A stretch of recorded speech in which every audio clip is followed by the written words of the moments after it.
죽은 척 누워있는데 아내가 제 죽음을 바라고 있다는 걸 듣게 된다면 어떤 기분일까요?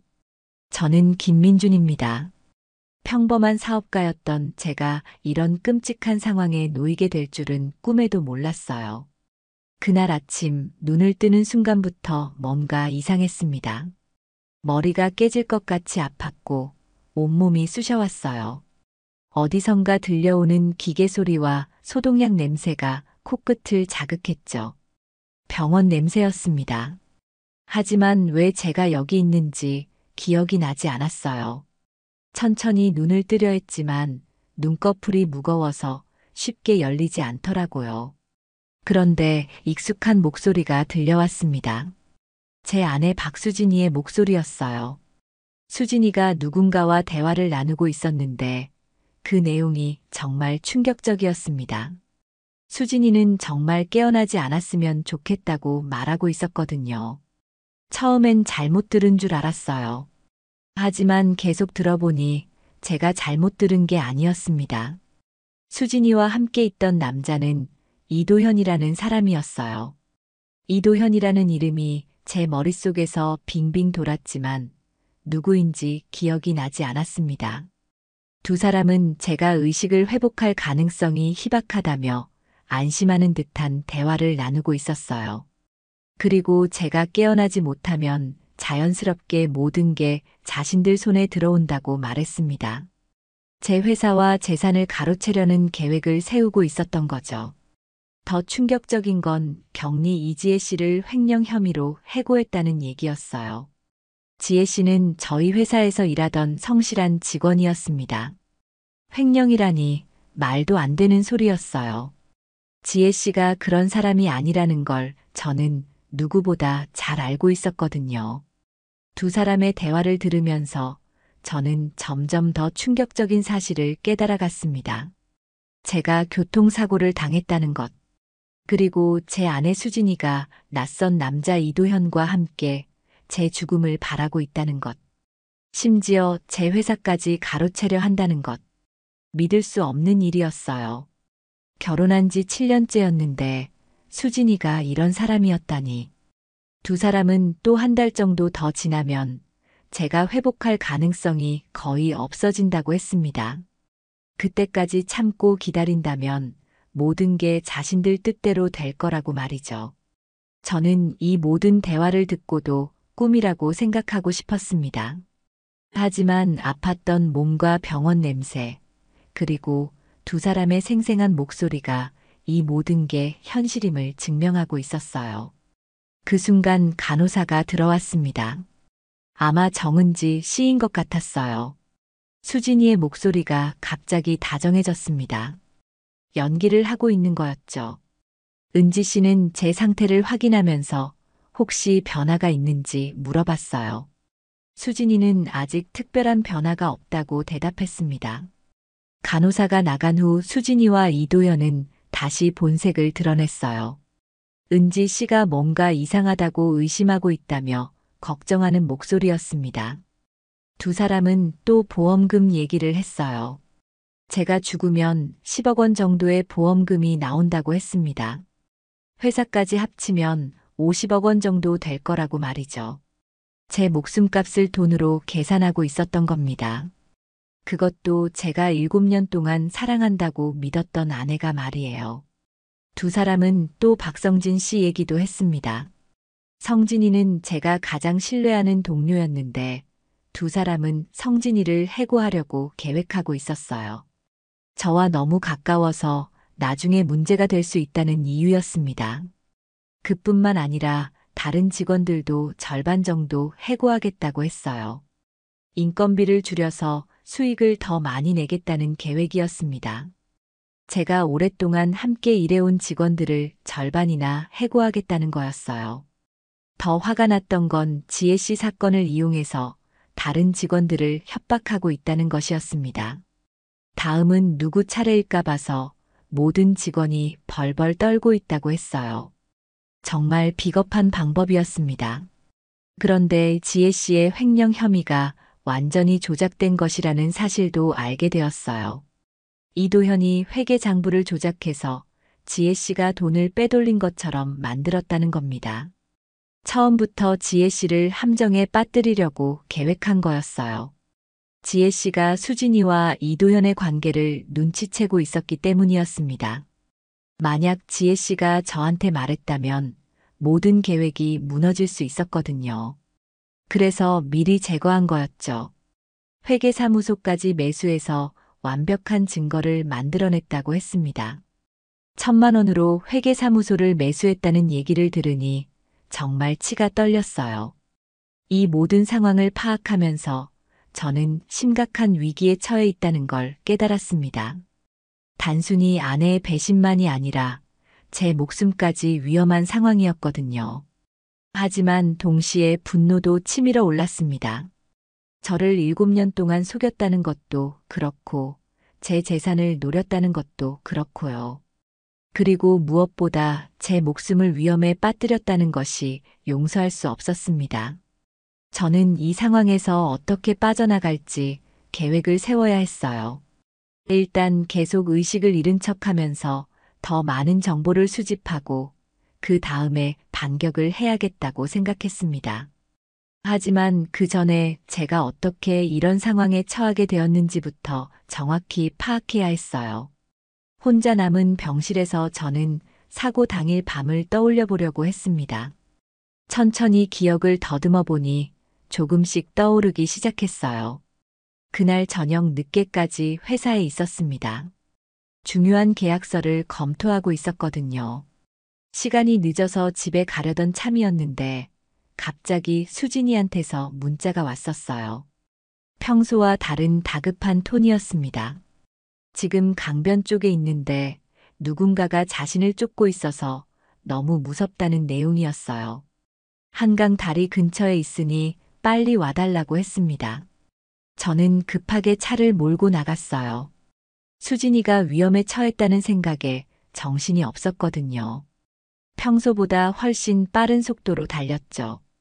그런데 지금 생각해보니 이상한 점이 많았습니다. 수진이가 그 시간에 강변에 있었다는 것도 그렇고 누군가가 쫓고 있다는 것도 그렇고요. 혹시 처음부터 저를 유인하기 위한 계획이었던 걸까요? 병실에서 들은 대화를 생각해보니 그 가능성이 점점 커 보였습니다. 그때 또 다른 기억이 떠올랐어요. 사고 전날 아침이었는데 격리 이지혜 씨가 제게 이상한 말을 했었거든요. 어젯밤에 정말 무서운 꿈을 꿨다면서 제가 교통사고를 당하는 꿈이었다고 했어요. 그때는 그냥 꿈이려니 했는데 지금 생각해보니 소름이 돋았습니다. 지혜 씨는 그 꿈이 너무 생생했다며 정말 조심하라고 당부했어요. 특히 운전을 조심하라고 꿈에서 차 사고였다고 강조했었거든요. 지혜 씨가 그렇게 걱정해줬는데 저는 대수롭지 않게 넘겼었어요. 하지만 실제로 교통사고가 일어났고 지금 이 상황을 보니 우연이 아닌 것 같았습니다. 혹시 지혜 씨가 뭔가를 알고 있었던 걸까요? 아니면 정말 육감이 뛰어났던 걸까요? 어쨌든 지혜 씨는 제 안전을 걱정해 주었던 유일한 사람이었어요. 그런데 수진이와 이도현이 지혜 씨를 횡령 혐의로 해고했다고 했죠. 말도 안 되는 일이었습니다. 지혜 씨가 그런 사람이 아니라는 걸 저는 확신했거든요. 그 사람은 정말 성실하고 정직한 사람이었어요. 오히려 회사 돈 관리를 누구보다 철저히 했었죠. 그런 지혜 씨를 횡령 혐의로 해고했다는 것은 누군가가 고의로 누명을 씌웠다는 뜻이었습니다. 아마도 수진이와 이도현이겠죠. 지혜 씨가 방해가 되니까 제거한 거예요. 생각할수록 화가 났습니다. 그런데 이도현이라는 사람은 도대체 누구일까요? 이름은 낯익은데 어디서 들어본 건지 기억이 나지 않았어요. 병실에서 들은 대화로는 수진이와 가까운 사이인 것은 분명했습니다. 그리고 두 사람이 함께 저를 해치려 한다는 것도 확실해 보였어요. 그런데 정확히 어떤 방법으로 저를 해치려 했을까요? 교통사고라고 했는데 그게 우연이었을까요? 아니면 고의였을까요? 수진이의 문자 내용을 다시 생각해 보니 고의일 가능성이 높았습니다. 저를 급하게 불러내서 사고를 유발한 거죠. 하지만 구체적으로 어떤 방법을 썼는지는 모르겠었어요. 다음 날 수진이와 이도현이 다시 병실에 나타났습니다. 저는 여전히 의식을 잃은 척하면서 두 사람의 대화를 들었어요. 이도현이 어제 회사에 가봤다며 생각보다 일이 많더라고 말했습니다. 계약서 검토하는 것부터 시작해서 직원 관리까지 제가 얼마나 많은 일을 했는지 알겠다고 하더라고요. 그러면서 몇 명 더 정리해야 할 것 같다고 했어요. 직원들을 해고한다는 뜻이었죠. 첫 번째 타겟은 박성진이었습니다. 성진이는 제가 가장 신뢰하는 동료였는데 저와 너무 가까워서 나중에 문제가 될 수 있다는 이유로 해고하려고 했어요. 이번 주 안에 적당한 이유를 만들어서 해고하겠다는 계획이었습니다. 그뿐만 아니라 다른 직원들도 절반 정도 정리하겠다고 했어요. 인건비를 줄여서 수익을 더 많이 내겠다는 이유였습니다. 제가 오랫동안 함께 일해온 직원들을 절반이나 해고하겠다는 거였어요. 두 사람은 지혜 씨 사건으로 다른 직원들도 벌벌 떨고 있다고 했습니다. 다음은 누구 차례일까 봐서 함부로 말 못할 거라고 말이죠. 정말 비겁한 방법으로 직원들을 협박하고 있었던 거예요. 더 충격적인 건 지혜 씨의 횡령 혐의가 완전히 조작된 것이라는 사실이었습니다. 이도현이 회계장부를 조작해서 지혜 씨가 돈을 빼돌린 것처럼 만들었다는 거예요. 실제로는 아무것도 없어지지 않았는데 거짓말로 누명을 씌운 거였습니다. 회계사무소까지 매수해서 완벽한 증거를 만들어냈다고 했어요. 1,000만 원으로 회계사무소를 매수했다는 얘기를 들으니 정말 치가 떨렸습니다. 지혜 씨를 해고한 진짜 이유는 횡령 때문이 아니었어요. 지혜 씨가 수진이와 이도현의 관계를 눈치채고 있었기 때문이었습니다. 만약 지혜 씨가 저한테 그 사실을 말했다면 모든 계획이 무너질 수 있었거든요. 그래서 미리 제거한 거였죠. 두 사람은 꽤 오래전부터 지혜 씨가 자신들의 관계를 알고 있었던 것 같다고 했어요. 하지만 확실한 증거가 없어서 지금까지 말하지 않았을 거라고 추측했습니다. 어쨌든 이제는 해고했으니까 상관없다는 식으로 말하더라고요. 두 사람의 대화를 들으면서 저는 지혜 씨가 정말 억울했을 거라는 생각이 들었어요. 아무 잘못도 없는데 횡령 누명을 쓰고 해고당했으니까요. 그리고 다른 직원들도 마찬가지였습니다. 언제 자신이 다음 타겟이 될지 몰라서 벌벌 떨고 있을 테니까요. 저는 이런 상황을 더 이상 방치할 수 없다고 생각했어요. 하지만 아직 구체적인 계획은 세우지 못했습니다. 일단 더 많은 정보를 수집해야 했거든요. 며칠 후 저는 정말 놀라운 소식을 듣게 되었습니다. 수진이와 이도현이 대화하는 내용을 통해서 말이에요. 수진이가 큰일 났다며 급하게 말했어요. 노숙자 하나가 제 사고 얘기를 하고 다니고 있다는 내용이었습니다. 최철수라는 사람인데 자기가 저를 구해줬다고 하고 다니고 있다더군요. 최철수라는 노숙자가 저를 구해줬다고요? 이건 처음 듣는 얘기였어요. 더 놀라운 건 그 노숙자를 이지혜 씨가 도와주고 있다는 사실이었습니다.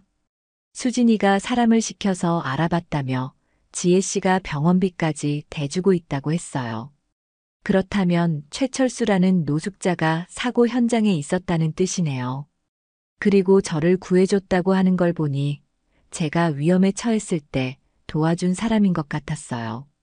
두 사람은 뭔가 수상하다며 걱정하는 목소리였습니다.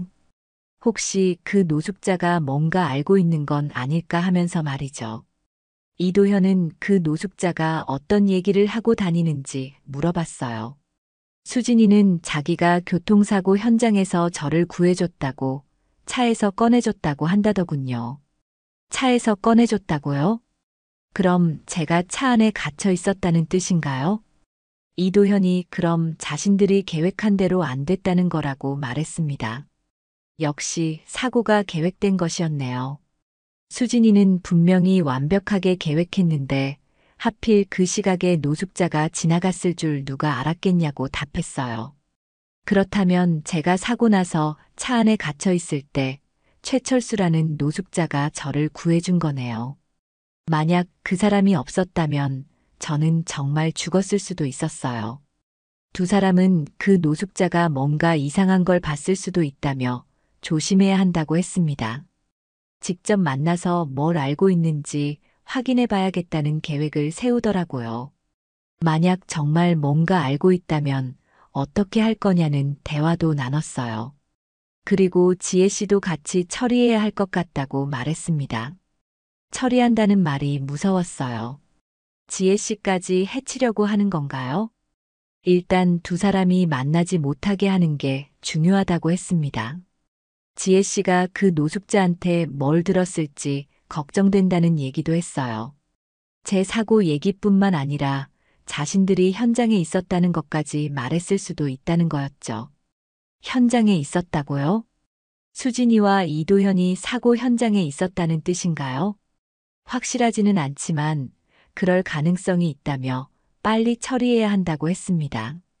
저는 점점 더 심각한 상황임을 깨달았습니다.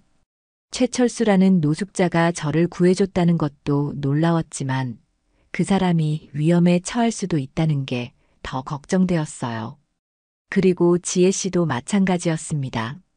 두 사람은 어디서 만날 수 있을지 의논했어요. 지혜 씨가 그 노숙자를 돌보고 있다고 했으니 병원에서 만날 수도 있겠지만 사람이 너무 많다며 조용한 곳으로 유인해야겠다고 했습니다. 어떻게 유인하냐는 질문에 수진이는 지혜 씨한테 제 소식이 있다고 하면 될 거라고 답했어요.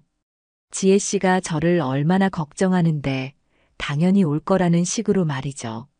지혜 씨가 저를 걱정하고 있다는 얘기를 들으니 정말 고마웠지만 동시에 걱정되기도 했어요. 두 사람은 언제 만날지도 정했습니다. 이번 주 안에 빨리 끝내야 한다고 했어요. 그리고 노숙자도 함께 오게 해야 한다며 지혜 씨가 데려오게 하면 된다고 했습니다. 지혜 씨가 그 사람이 저를 구해줬다고 생각하니까 당연히 데려올 거라는 계산이었죠. 두 사람의 계획을 들으니 정말 무서웠어요. 지혜 씨와 최철수 씨 모두 위험에 처할 수도 있었거든요. 저는 더 이상 기다릴 수 없다고 생각했습니다. 어떻게든 두 사람을 보호해야 했어요. 그 후 며칠 동안 수진이와 이도현의 대화를 계속 들었습니다. 두 사람은 구체적인 계획을 세우고 있었어요. 외곽에 있는 창고에서 만나기로 했다고 했습니다. 저녁 8시 정도 어두워질 시간에 말이죠. 완벽한 계획이라며 서로 만족해하는 모습이었어요. 저는 이 상황에서 어떻게 해야 할지 고민했습니다. 아직 몸이 완전히 회복되지 않았고 수진이와 이도현이 제가 의식이 있다는 걸 모르는 상황이었거든요. 하지만 지혜 씨와 최철수 씨를 보호하려면 행동해야 했어요. 그런데 그날 오후에 정말 놀라운 일이 일어났습니다. 간호사 정은지 씨가 들어와서 환자분 상태를 확인하러 왔다고 했는데 수진이에게 이상한 얘기를 했어요. 오늘 어떤 노숙자분이 이 환자분을 찾아왔다는 거였죠. 최철수라는 분인데 이 환자분을 구해줬다고 하더라는 설명이었어요. 교통사고 현장에서 구해줬다고 해서 환자분 안부가 궁금해서 오신 것 같다고 했습니다. 정말로 최철수 씨가 저를 걱정해서 찾아온 거였어요. 은지 씨는 그분이 아래층 로비에 계시다며 올라오시게 해드릴지 물어봤어요. 수진이가 잠시 망설이더니 거절했습니다. 환자가 아직 의식이 없어서 만나봐도 소용없을 것 같다는 이유였죠. 역시 최철수 씨를 만나고 싶지 않았나 봐요. 은지 씨가 나간 후 수진이와 이도현은 다시 대화를 나눴어요. 정말 찾아왔다며 이제 정말 위험해졌다고 했습니다. 빨리 계획을 실행해야겠다는 결론을 내렸어요. 저는 더 이상 가만히 있을 수 없었습니다. 내일이면 지혜 씨와 최철수 씨가 위험에 빠질 수도 있었거든요. 그날 밤 저는 중요한 결정을 내렸습니다. 더 이상 죽은 척할 수 없었어요. 직접 나서서 두 사람을 보호해야 했습니다. 그날 밤 늦게 정은지 씨가 병실에 들어왔습니다. 환자분, 혹시 깨어 계신지 조심스럽게 물어보더라고요. 저는 놀랐지만 대답하지 않았어요. 그런데 은지 씨가 정말 놀라운 말을 했습니다. 자신은 알고 있다고, 제가 의식이 있다는 걸 알고 있다고 말이에요. 괜찮으니까 말해도 된다고 하더군요. 저는 조심스럽게 눈을 떴습니다. 은지 씨는 정말 깨어 계셨다며 며칠 전부터 의식이 있었다는 걸 눈치챘다고 했어요. 그럼 부인분 대화도 들으셨겠다며 정말 위험한 상황이라고 걱정해 주었습니다. 저는 모든 걸 다 들었다고 대답했어요. 은지 씨는 그래서 여기서 나가야 한다고 말했습니다. 어떻게 나갈 건지 물어보며 도와주겠다고 제안했어요. 사실 자신도 부인분이 이상하다고 생각했다고 털어놨습니다.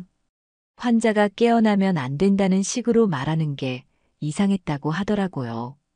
그리고 오늘 노숙자분이 찾아왔을 때도 만나지 못하게 했다며 의심스러웠다고 했어요. 저는 그분이 저를 구해주신 분이라고 설명했습니다. 그래서 제가 직접 만나봐야 한다고 말이죠. 하지만 지금 상태로는 병원을 나가기 어려울 것 같다고 걱정해 주었어요. 일단 옷부터 구해야 한다고 했습니다. 환자복을 입고는 밖에 나갈 수 없으니까요. 은지 씨는 자신이 도와주겠다고 했어요. 하지만 조심해야 한다고 당부했습니다. 내일 새벽에 하는 게 어떻겠냐고 제안했어요. 그때가 가장 사람이 없을 거라고 하면서 말이죠. 저는 좋은 생각이라고 동의했습니다. 은지 씨는 준비해주겠다고 약속하고 나갔어요. 다음 날 새벽 5시쯤 은지 씨가 다시 왔습니다. 준비됐다며 옷을 가져왔어요. 저는 은지 씨가 가져온 옷으로 갈아입었습니다. 어떻게 나갈 건지 물어보니 직원 통로로 나가면 될 것 같다고 했어요. 이 시간에는 보안이 느슨하다며 안전할 거라고 했습니다. 은지 씨의 도움으로 병원을 무사히 빠져나왔어요. 하지만 어디로 가야 할지 막막했습니다. 일단 최철수 씨를 찾아야 했는데 어디서 만날 수 있을지 몰랐거든요. 그때 한 가지 생각이 떠올랐어요. 지혜 씨를 먼저 찾아보는 거였습니다. 수진이와 이도현의 대화에서 지혜 씨가 최철수 씨를 돌보고 있다고 했으니까요. 지혜 씨를 찾으면 최철수 씨도 만날 수 있을 거라고 생각했어요. 하지만 지혜 씨가 어디 있는지도 몰랐습니다. 해고당한 후에 어디로 갔는지 연락이 안 됐거든요. 그때 또 다른 생각이 떠올랐어요. 박성진에게 연락해보는 거였습니다. 성진이라면 지혜 씨 소식을 알고 있을 수도 있을 거라고 생각했거든요. 저는 공중전화를 찾아서 성진이에게 전화를 걸었어요. 새벽이라 잠들어 있었을 텐데 깜짝 놀라더군요. 사장님이라며 어떻게 된 일인지 물어봤어요. 저는 간단히 상황을 설명하고 지혜 씨를 찾고 있다고 했습니다. 성진이는 지혜 씨가 해고당한 후에 한 번 연락이 왔었다고 했어요. 정말 억울하다며 울면서 전화했다고 하더군요. 하지만 그 후로는 연락이 안 됐다고 했습니다. 그런데 며칠 전에 우연히 봤다고 했어요. 시내 한 카페에서 어떤 노숙자 같은 분과 함께 있었다고 하더군요. 그 노숙자가 다쳐서 지혜 씨가 돌보고 있는 것 같았다고 했습니다. 그 카페가 어디인지 물어보니 정확한 위치를 알려줬어요. 저는 바로 그 카페로 향했습니다. 택시를 타고 가는 동안 마음이 조급했어요. 수진이와 이도현이 오늘 저녁에 지혜 씨와 최철수 씨를 만나기로 했다고 했거든요. 시간이 얼마 남지 않았었습니다. 카페에 도착해서 안을 둘러봤는데 지혜 씨가 보이지 않았어요. 카페 직원에게 물어보니 그런 분은 매일 오시는데 오늘은 아직 안 오셨다고 했습니다. 보통 오전 10시쯤에 오신다고 하더군요. 저는 카페에서 기다리기로 했어요. 시간이 지나서 오전 10시가 조금 넘었을 때 지혜 씨가 나타났습니다. 어떤 남자분과 함께였는데 아마 최철수 씨인 것 같았어요. 지혜 씨는 저를 보고 깜짝 놀라더군요. 사장님이라며 어떻게 여기에 계시냐고 물어봤어요.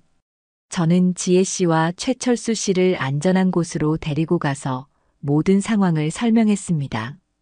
수진이와 이도현이 어떤 계획을 세우고 있는지, 그리고 두 분이 위험에 처할 수도 있다는 것을 말이죠. 지혜 씨는 정말 충격받는 표정이었어요. 사모님이 그런 분이었다니 믿을 수 없다고 하더군요. 최철수 씨는 제가 정말 그 사고 현장에서 구해준 분이라며 반가워했어요. 그분은 사고 현장에서 뭘 봤는지 자세히 얘기해 줬습니다. 그날 밤 길을 지나가다가 사고 소리를 들었다고 했어요. 현장에 가보니 차가 가드레일에 부딪혀 있었고 저는 차 안에서 의식을 잃고 있었다고 하더군요. 급히 차에서 꺼내서 안전한 곳으로 옮겼다고 했어요. 그런데 그때 이상한 걸 봤다고 했습니다. 사고 현장 근처에서 어떤 남녀가 상황을 지켜보고 있었다는 거예요. 구급차가 오기 전에 급히 사라졌다고 하더군요. 그 남녀가 누구였는지는 어둠 때문에 정확히 보지 못했지만 뭔가 수상했다고 했어요. 저는 그 남녀가 수진이와 이도현일 가능성이 높다고 생각했습니다. 최철수 씨의 증언으로 두 사람이 사고 현장에 있었다는 게 확실해졌거든요. 지혜 씨는 정말 화가 난다며 어떻게 이런 일이 일어날 수 있냐고 분노했어요. 그리고 자신이 해고당한 것도 억울하다고 했습니다. 저는 두 분께 사과했어요. 제가 제대로 알아보지 못해서 이런 일이 일어났다고 말이죠. 하지만 지금이라도 진실을 밝혀야 한다고 했습니다. 그리고 오늘 저녁에 수진이와 이도현이 두 분을 만나려고 한다는 계획을 알려줬어요. 절대 그 약속에 가면 안 된다고 당부했습니다. 대신 우리가 먼저 행동해야 한다고 했어요. 지혜 씨와 최철수 씨에게 모든 상황을 설명한 후 저는 우리가 어떻게 행동해야 할지 계획을 세웠습니다. 일단 수진이와 이도현에게 제가 깨어났다는 사실을 들키지 않으면서 그들의 계획을 무너뜨려야 했어요.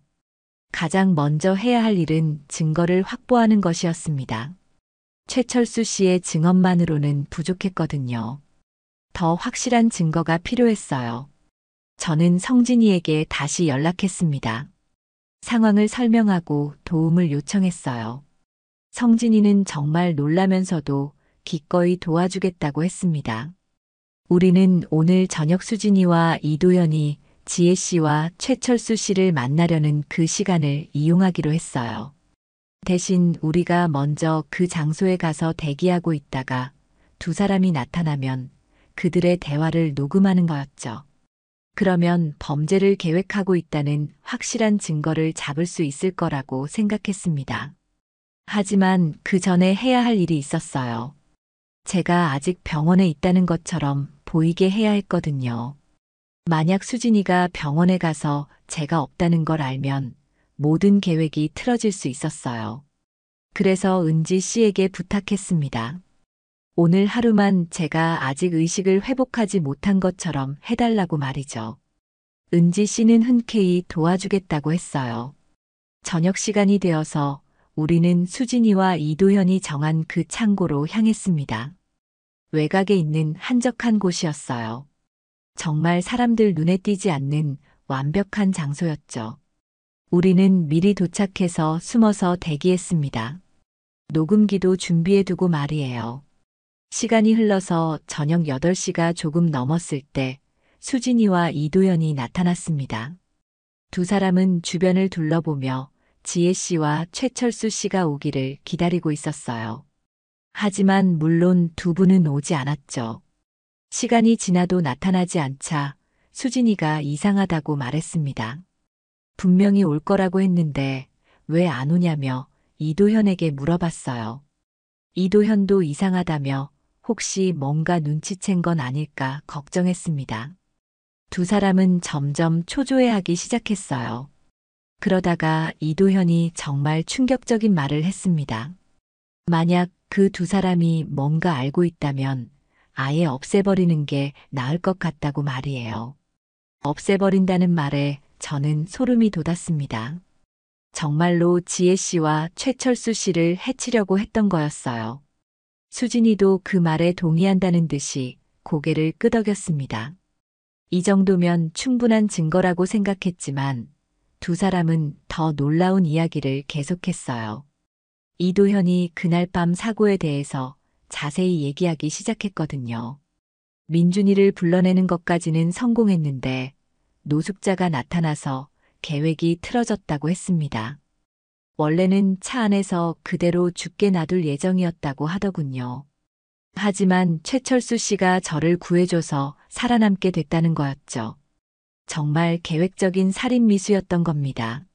수진이는 그때 정말 당황했다며 어떻게 해야 할지 몰랐다고 했어요. 하지만 다행히 제가 의식을 잃어서 아무것도 기억하지 못할 거라고 생각했다고 하더군요. 그래서 원래 계획대로 진행하기로 했다는 거였어요. 두 사람의 대화를 들으면서 저는 정말 화가 치밀어 올랐습니다. 하지만 참고 계속 들어야 했어요. 더 많은 증거를 확보해야 했거든요. 이도현은 또 다른 충격적인 사실을 털어놨습니다. 사실 수진이와 자신의 관계는 이미 2년 전부터 시작됐다고 하는 거예요. 처음엔 그냥 불륜 관계였는데 점점 제 재산을 노리게 됐다고 했습니다. 저의 회사가 잘 되고 있다는 걸 알고 나서부터 본격적으로 계획을 세웠다고 하더군요. 수진이는 처음엔 단순히 이혼하려고 했다고 했어요. 하지만 이혼하면 재산 분할로 절반밖에 가져갈 수 없다는 걸 알고 다른 방법을 생각했다고 하더군요. 그래서 제가 사고로 죽으면 모든 재산을 가져갈 수 있다는 계획을 세운 거였어요. 정말 치밀하고 잔인한 계획이었습니다. 두 사람은 또 지혜 씨를 해고한 과정에 대해서도 자세히 얘기했어요. 지혜 씨가 두 사람의 관계를 눈치채고 있다는 걸 알고 미리 제거하기로 했다고 했습니다. 회계 장부를 조작하는 것부터 회계사무소 매수까지 모든 과정이 계획적이었다고 하더군요. 심지어 다른 직원들에게도 경고 메시지를 주려는 의도였다고 했어요. 누구든지 자신들을 방해하면 같은 운명을 겪게 될 거라는 메시지 말이죠. 정말 악독한 사람들이었어요. 시간이 더 지나도 지혜 씨와 최철수 씨가 나타나지 않자 두 사람은 다른 방법을 모색하기 시작했습니다. 직접 찾아가서 처리하는 게 어떻겠냐는 얘기까지 나왔어요. 그때 저는 더 이상 참을 수 없었습니다. 충분한 증거를 확보했다고 생각했거든요. 저는 숨어있던 곳에서 나와서 두 사람 앞에 나타났습니다. 수진이와 이도현은 저를 보고 정말 놀라는 표정이었어요. 어떻게 여기에 있느냐며 당황해했죠. 저는 모든 대화를 다 들었다고 말했습니다. 그리고 녹음까지 했다고 했어요. 두 사람의 얼굴이 하얗게 질렸습니다. 수진이는 오해라며 변명하려고 했지만 소용없었어요. 이미 모든 증거가 확보된 상황이었거든요. 이도현은 어떻게 병원을 빠져나왔냐며 화를 냈습니다. 하지만 저는 그런 건 중요하지 않다고 했어요. 중요한 건 이제 모든 진실이 밝혀졌다는 거라고 말이죠. 그 순간 성진이와 지혜 씨, 최철수 씨가 나타났습니다. 우리가 미리 약속한 대로 적절한 타이밍에 나타난 거였어요. 그리고 성진이는 이미 경찰에 신고를 했다고 했습니다. 곧 경찰이 올 거라고 말이죠. 수진이와 이도현은 완전히 당황한 표정이었어요. 도망치려고 했지만 이미 늦었습니다. 몇 분 후에 경찰이 도착했고 두 사람은 체포되었어요. 살인미수와 사기, 그리고 명예훼손 등 여러 혐의로 말이죠. 저는 드디어 이 악몽 같은 상황에서 벗어날 수 있게 되었습니다. 수진이와 이도현이 체포된 후 저는 병원으로 돌아가야 했습니다. 아직 완전히 회복되지 않은 상태였거든요. 하지만 이번엔 마음이 훨씬 편했어요. 더 이상 숨어 있을 필요도 없고 제 목숨을 걱정할 필요도 없었으니까요. 은지 씨는 제가 돌아왔을 때 정말 다행이라며 안심하는 표정이었어요. 모든 상황이 잘 해결됐다는 얘기를 들으니 기뻐하더군요. 앞으로 며칠 더 입원해서 치료를 받아야 한다고 했습니다. 하지만 이젠 안심하고 치료에 집중할 수 있었어요. 그 사이에 경찰 조사도 계속 진행됐습니다. 우리가 녹음한 내용과 최철수 씨의 증언, 그리고 각종 증거들이 모두 법정에 제출됐어요. 수진이와 이도현의 범죄 사실이 명확하게 드러났습니다. 특히 회계장부 조작 부분은 전문가들이 정밀 분석해서 완전히 밝혀냈어요. 지혜 씨의 결백함도 완전히 증명되었습니다.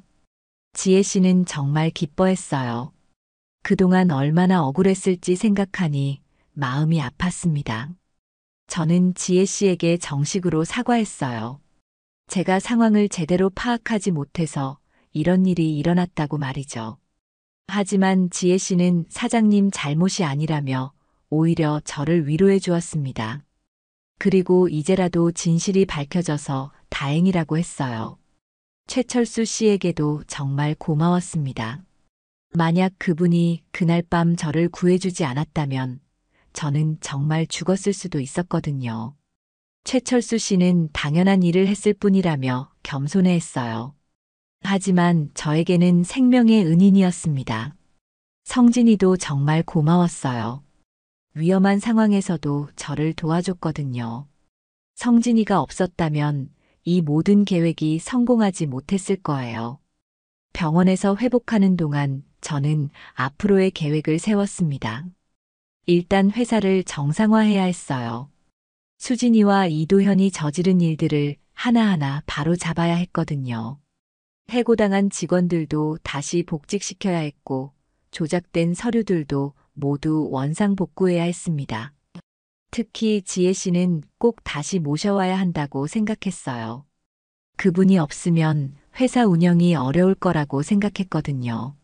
며칠 후 퇴원할 수 있게 되었습니다. 의사 선생님은 정말 기적적으로 회복됐다며 놀라워했어요. 아마 마음의 짐이 덜어져서 그런 것 같다고 하더군요. 정말 그런 것 같았어요.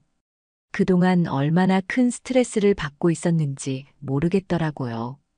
퇴원하는 날 은지 씨가 작별 인사를 하러 왔습니다. 정말 고생 많으셨다며 앞으로 건강하게 지내시라고 했어요. 은지 씨가 아니었다면 이 모든 일이 불가능했을 거라고 감사 인사를 했습니다. 은지 씨는 자신도 도움이 됐다니 기쁘다며 웃어주었어요. 그런데 퇴원하는 길에 은지 씨가 이상한 제안을 했습니다. 시간이 되면 커피 한잔 하자고 하는 거였어요. 저는 좀 놀랐지만 기분 좋게 대답했습니다.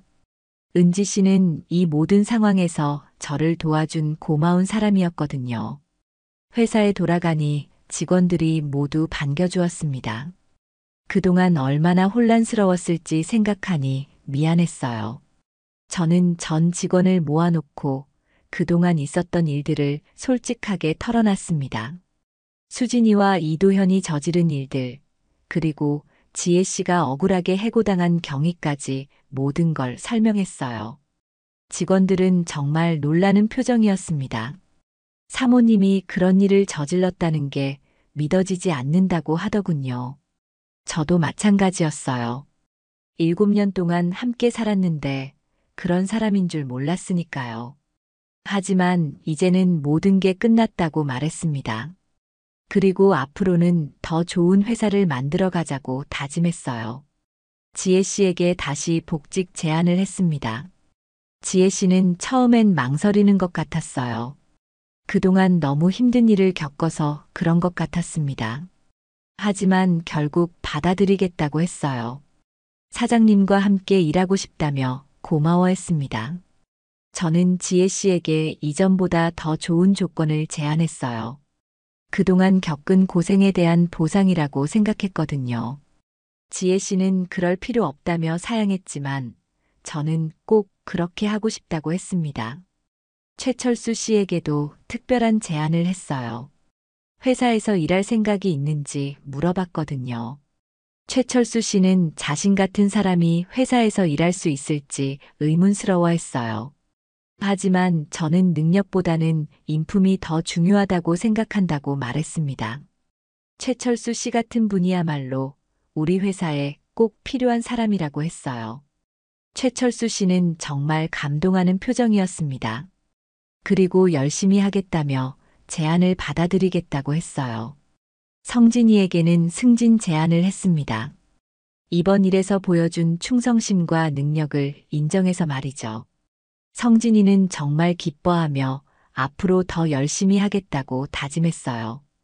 회사가 점점 정상화되어 가는 모습을 보니 정말 뿌듯했습니다.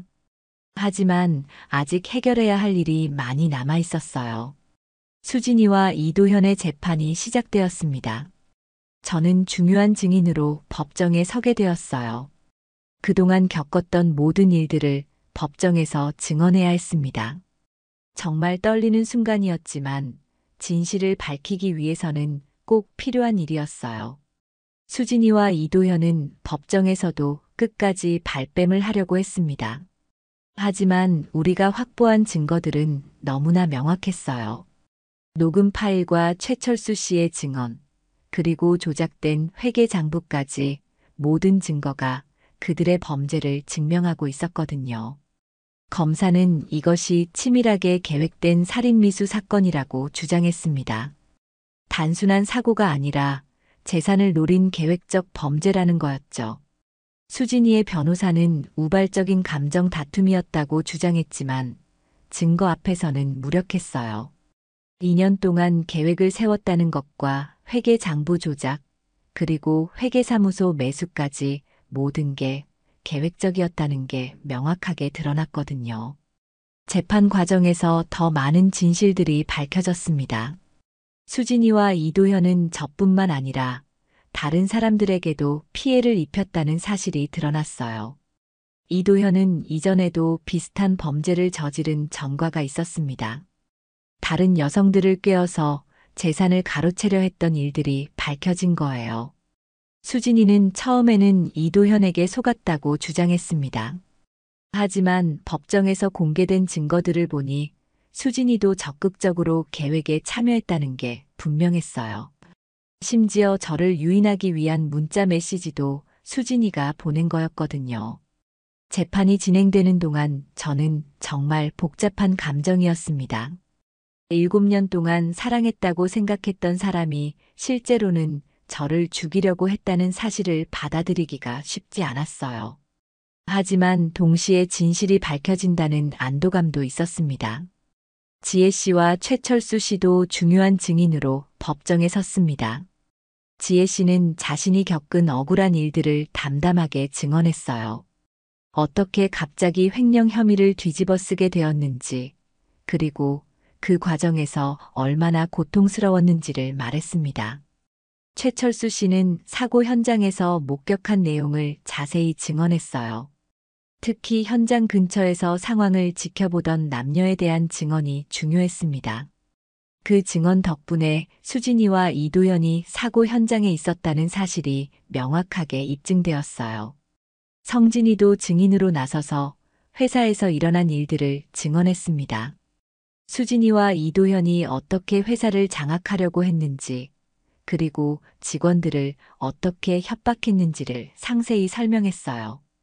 은지 씨도 병원에서 있었던 일들을 증언했습니다. 수진이가 환자인 제가 깨어나면 안 된다는 식으로 말했던 것들, 그리고 평소와 다른 이상한 행동들을 증언했어요. 모든 증인들의 증언이 일치했고 물적 증거들도 명확했습니다. 재판부는 이 사건이 치밀하게 계획된 중대한 범죄라고 판단했어요. 드디어 선고일이 되었습니다.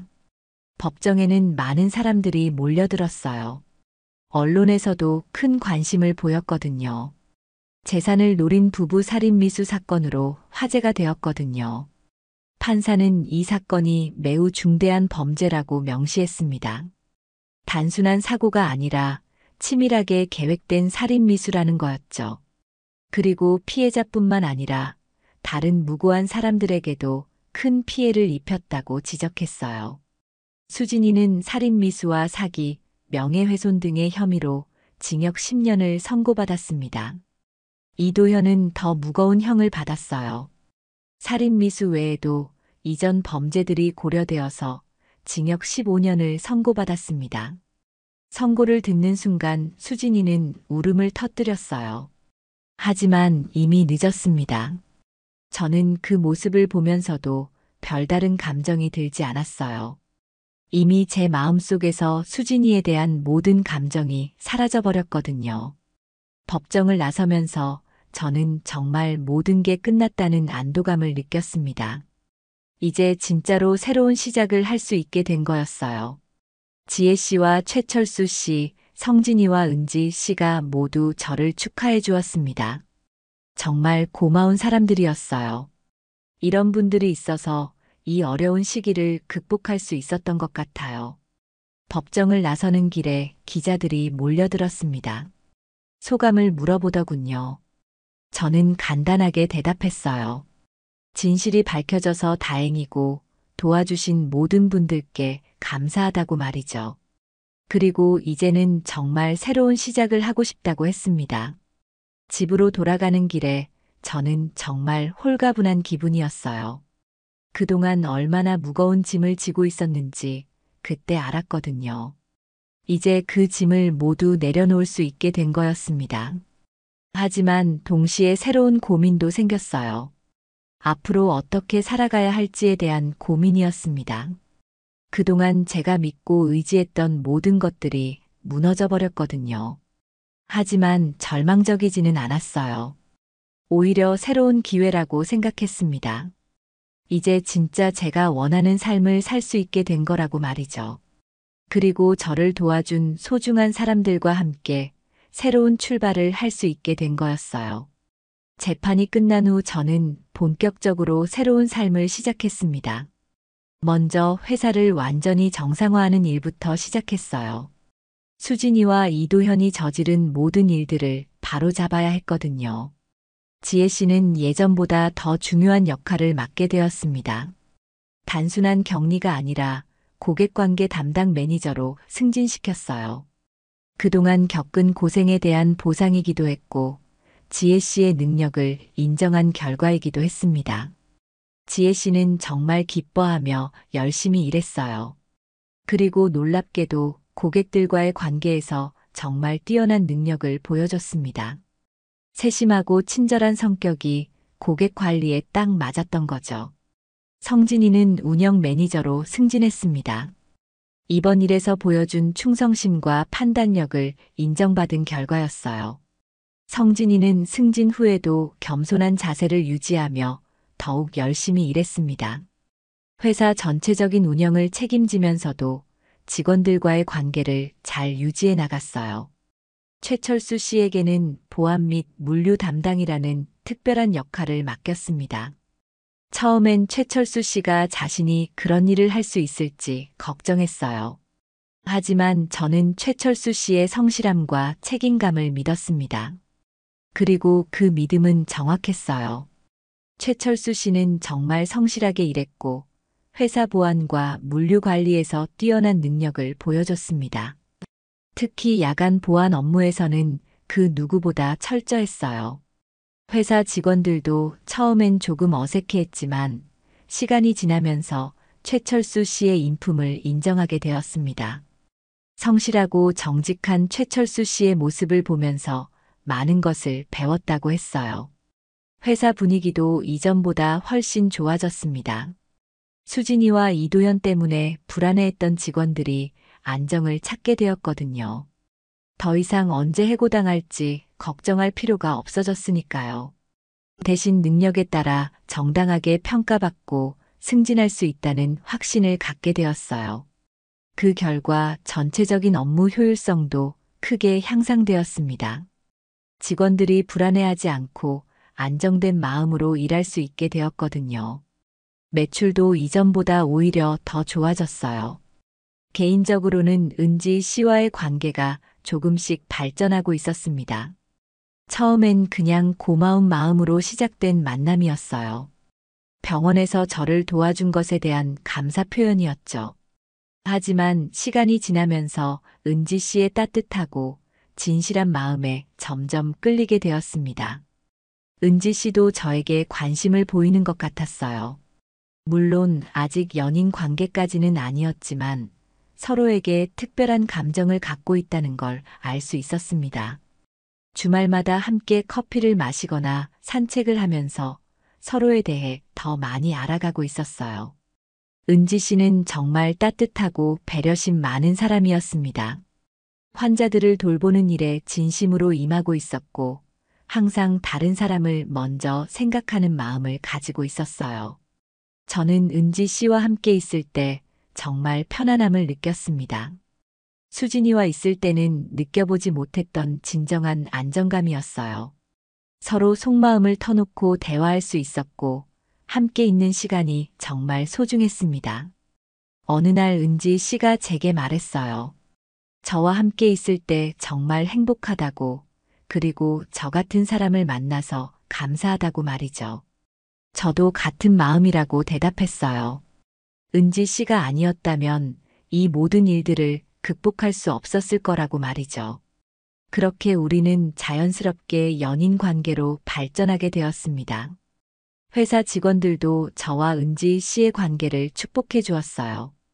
특히 지혜 씨는 정말 기뻐하며 은지 씨가 저에게 정말 잘 맞는 사람 같다고 했습니다. 성진이와 최철수 씨도 마찬가지였어요. 은지 씨의 인품을 높이 평가하며 저를 축하해 주었습니다.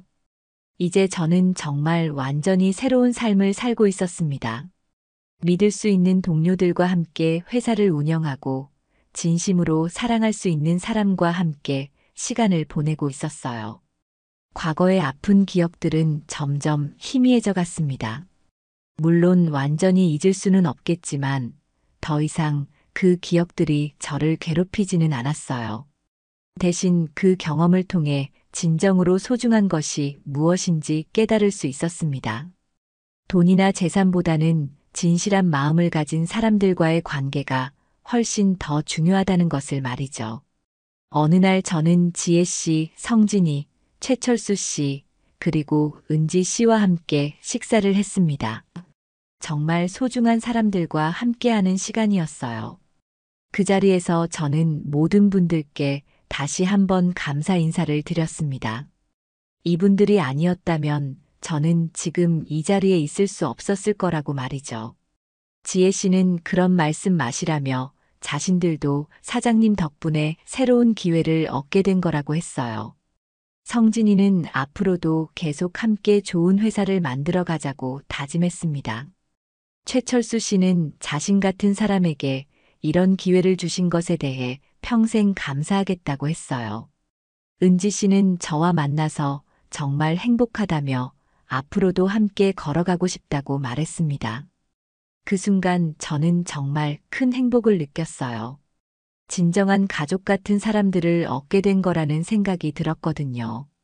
혈연으로 맺어진 가족은 아니지만 마음으로 맺어진 진정한 가족이었습니다.